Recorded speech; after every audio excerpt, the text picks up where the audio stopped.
జనరల్‌గా చేపలంటే అందరూ బాగా ఇష్టపడతారు. అందులో ఫ్రై అంటే ఇంకొంచెం ఇష్టపడతారు. ఆ ఫ్రై కూడా కరకరలాడుతూ ఉంటే అందరూ ఇష్టపడతారు కదా!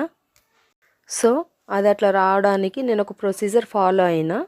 అది ఏందనేది చూడాలంటే మీరు ఫుల్ వీడియో చూడండి. అట్లనే మీకు మా వీడియోస్ నచ్చితే సబ్స్క్రైబ్ చేసుకోండి. ఫస్ట్ ఒక ప్లేట్లోకి కారం వేసుకోవాలి. కారం వచ్చేసి మీ స్పైసీనెస్కి తగ్గట్టు తీసుకోండి. ఇంత అంత అని ఏమీ లేదు.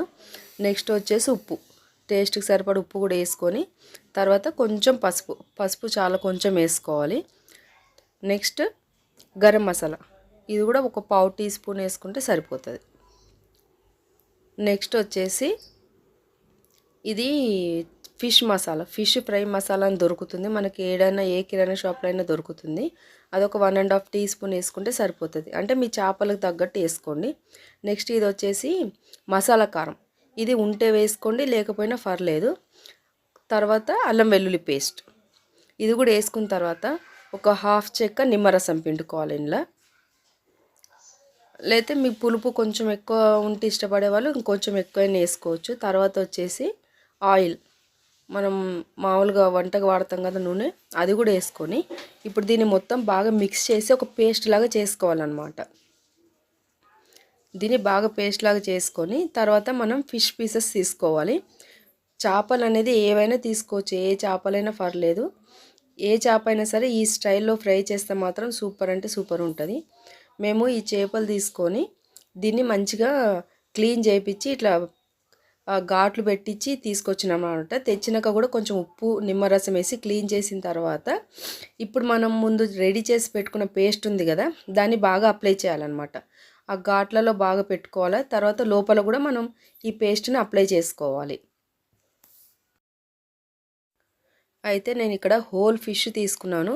మామూలుగా ఫిష్ పీసెస్ అయినా తీసుకొని సేమ్ ఇదే ప్రాసెస్లో చేసుకున్న బాగుంటుంది. అయితే మనం ఇది అప్లై చేసిన తర్వాత మనము మ్యారినేషన్ ఎంత ఎక్కువసేపు చేస్తే అంత బాగా వస్తుంది ఫ్రై అనేది. లేదంటే ఒక ఓవర్ నైట్ అయినా చేసి పెట్టుకోవచ్చు మనం ఫ్రిడ్జ్లో. లేదంటే ఈవినింగ్ అనుకోండి, మార్నింగ్ మ్యారినేషన్ చేసైనా పెట్టుకోవచ్చు. నేను ఇది నైట్ చేసిన. అయితే నేను మ్యారినేషన్ వచ్చేసి ఆఫ్టర్నూన్ చేసి పెట్టేసుకున్నాను అనమాట. ఫ్రై వచ్చేసి నైట్ చేసుకున్నా.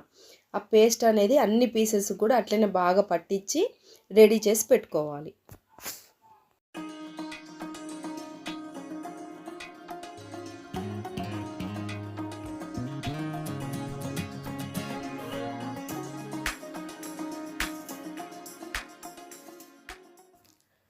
ఇప్పుడు జనరల్గా నాన్ వెజ్ ఐటమ్స్లో అన్నిటికల్లా చేపలే బెస్ట్ అంటున్నారు కదా.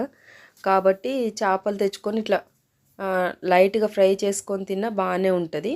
కాకపోతే పిల్లలకు అట్లా పెట్టాలనుకుంటే కొంచెం ముళ్ళు లేని చేప తీసుకొచ్చి పెట్టుకుంటే బాగుంటుంది. అయితే జనరల్గా చేపలు క్లీన్ చేసుకున్న తర్వాత దాని మీద వేస్తారు అన్ని ఉప్పు కారం పసుపు. అట్లా వేయడం కన్నా ఫస్ట్ సపరేట్గా ఒక ప్లేట్లోకి తీసుకొని అన్నీ మిక్స్ చేసుకొని పేస్ట్ లాగా చేసుకొని ఇట్లా అప్లై చేస్తే ఆ పేస్ట్ అనేది చేపలకి బాగా పడుతుంది అన్నమాట.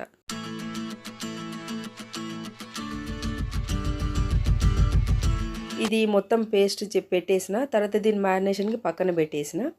నెక్స్ట్ ఇప్పుడు వచ్చేసి క్రిస్పీనెస్ కోసము నేను ఏం తీసుకున్నానంటే బేసన్, అదే శనగపిండి. అది కూడా క్వాంటిటీ మీ ఇష్టం ఎంతైనా తీసుకోవచ్చు. నేను ఇక్కడ ఒక 3 టేబుల్ స్పూన్స్ తీసుకున్నాను. నెక్స్ట్ ఇందులో వచ్చేసి ఉప్మా రవ్వ, మనం జనరల్గా ఉప్మా చేసుకుంటాం కదా సూజీ రవ్వ, అది ఒక 2 టేబుల్ స్పూన్స్ తీసుకున్నాను అనమాట. ఇక్కడ నేను బ్రెడ్ క్రమ్స్ అట్లాంటివి ఏమి యూస్ చేయకుండా ఈ 2 తీసుకున్నాను. ఈ 2 కూడా బాగా మిక్స్ చేసుకోవాలి. ఒకసారి నెక్స్ట్ టైము మీరు కూడా ఒకసారి ఇట్లా ట్రై చేసి చూడండి. చాలా అంటే చాలా మనకు బయట దొరికే చేపల్లాగానే వస్తుంది అన్నమాట. ఇట్లా చేసుకున్న తర్వాత మనం మ్యారినేషన్ చేసి పెట్టుకున్న చేప పీసెస్ ఉన్నాయి కదా, అవి తీసుకొని మనం ఈ పిండిలో కోట్ చేసుకోవాలన్నమాట. బాగా మొత్తం కోట్ అయ్యేటట్టు మంచిగా కోట్ చేసుకోవాలి.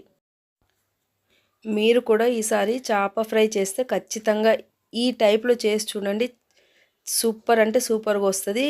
సేమ్ టైం అంతే క్రిస్పీగా క్రంచీగా కూడా వస్తుంది అనమాట.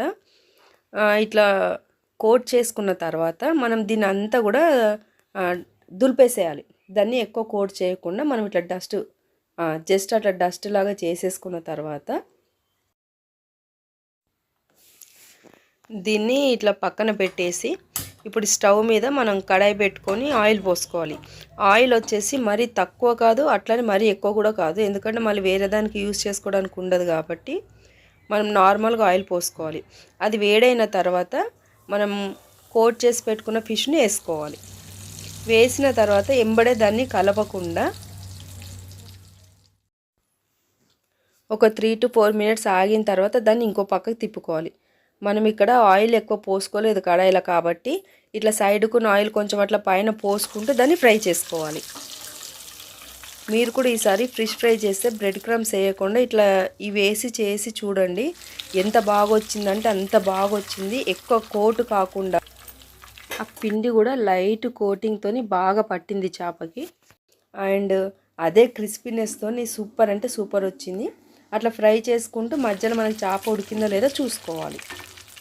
అట్లా మనకి చేప ఉడికింది ఫ్రై అయింది అనుకున్న తర్వాత దాన్ని మనం ప్లేట్లోకి తీసుకోవాలి.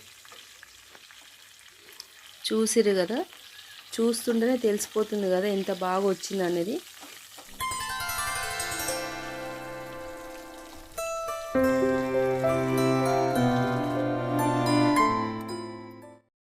అట్లనే మళ్ళీ ఇంకో చేప కూడా తీసుకొని ఈ పిండి కూడా మొత్తం కోట్ లాగా చేసి అది కూడా ఇట్లనే ఫ్రై చేసి తీసుకోవాలి.